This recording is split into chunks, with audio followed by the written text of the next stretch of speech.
Good morning. చూడండి, నేను కూడా మామూలుగా హోమ్ మేకర్నే.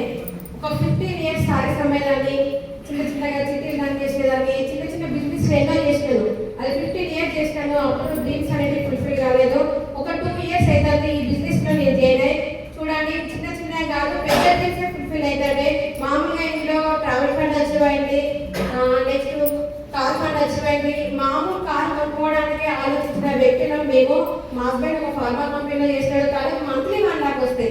కానీ ఇద్దరు అమ్మాయిలు వాళ్ళు మేము బ్రతకడం గడవడమే కష్టంగా ఉండేది. సెకండ్ హ్యాండ్ ఏ చూసినా సెకండ్ హ్యాండ్ తీసుకోవాలనిపించేది, ఎందుకంటే ₹1,00,000 వచ్చినా సరిపోకపోయేది. అలాంటి 2 ఇయర్స్ లో నెట్ పేమెంట్ 10 లాక్ పెట్టి కారు కొనడం జరిగింది.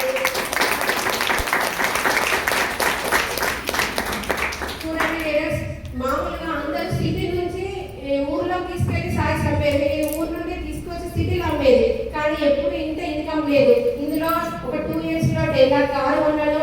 నెక్స్ట్ నలుగురు పాస్పోర్ట్ తీయడం జరిగింది, ప్రైవేట్ ఫండ్ అచీవ్ అయింది. ఇప్పుడు నెక్స్ట్ థాయిలాండ్కి వెళ్ళడానికి నా పిల్లలకు నేను మా హస్బెండ్ అందరం తీసుకోవడం జరిగింది. అంతకుముందు మా హస్బెండ్ ఇక్కడే తీసుకున్నాడు, ఎందుకంటే ఎక్కడికైనా టూర్కి వెళ్ళాలంటే తను ఒకటే వీలవుతుంది, ఎందుకంటే డబ్బులు ఎంత లేవు. పెట్టాలంటే పిల్లలు ఉన్నారు, ఫ్యామిలీ ఉంది, గడవడం కష్టం, కాబట్టి తను ఒక్కడే తీశాడు. కానీ 2 ఇయర్స్ లో నేను పాస్పోర్ట్ సెంటర్కి నా పిల్లలు తీసుకొని వెళ్ళి సార్ పాస్పోర్ట్ తీయాలి అంటే అమ్మ నువ్వు ఏం చేస్తావు, నేను హోమ్ మేకర్, కానీ ఇప్పుడు బిజినెస్ ఎంటర్‌ప్రెన్యూర్ గా మారాను. చూడండి, అలా చెప్పట్లా తను నా పిల్లలు నేను తీయడం జరిగింది. నెక్స్ట్ థాయిలాండ్కి వెళ్తాం. ఈ బిజినెస్ లో హౌస్ ఫండ్ కూడా అచీవ్ అయింది. చిన్న ఇల్లు ఉంది, హైదరాబాద్లో చిన్న ఇల్లు ఉంది కాదు, నా డ్రీమ్ హౌస్ పెద్ద 4 BHK కావాలన్నది, అది కూడా ఈ బిజినెస్ లో ఫుల్ఫిల్ అవుతుంది. చూడండి, నాకు కూడా మేడం చెప్పింది, లావణ్య మేడం, అశోక్ సార్ చెప్పినాయి, అవి అన్ని ఆటచి ఉంది. ప్రతి ఒక్కరు మీరు ఒకసారి 1 అవర్ మీరు ఓన్గా కూర్చొని ఒక్కసారి థింక్ చేయండి, ఇది నాకు ఏజ్ మన లైఫ్. చూడండి, మేము కూడా అట్లనే ఒక ఫిజికల్ మీటింగ్ వెళ్ళాను. బడిమట్ శ్రీనివాస రెడ్డి శివాడు మేడం ఒక విగ్రహం వస్తున్నారు,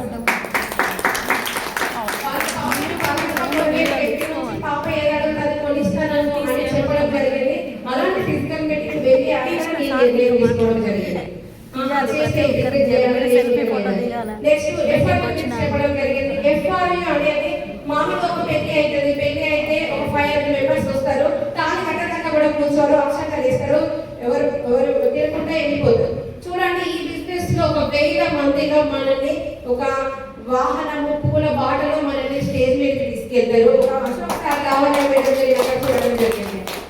చనిపోయే వరకు అలాంటి రికగ్నేషన్ నాకు కావాలి అంటే ఈ బిజినెస్ లో నేను నిల్చోవాలి. ఈ బిజినెస్ లో నిల్చోవడం కాదు, ప్లాన్ చెప్పాలి, ఫాలోఅప్ చేయాలి, కష్టపడాలి. ఏదైనా కష్టం చేసినా ప్రతిఫలం లేదు, కానీ కేవలం వెస్టింగ్ అండ్ బిల్డింగ్ టీమ్ లో మనం ఎంత హార్డ్ వర్క్ చేస్తే మనకు అంత ప్రతిఫలం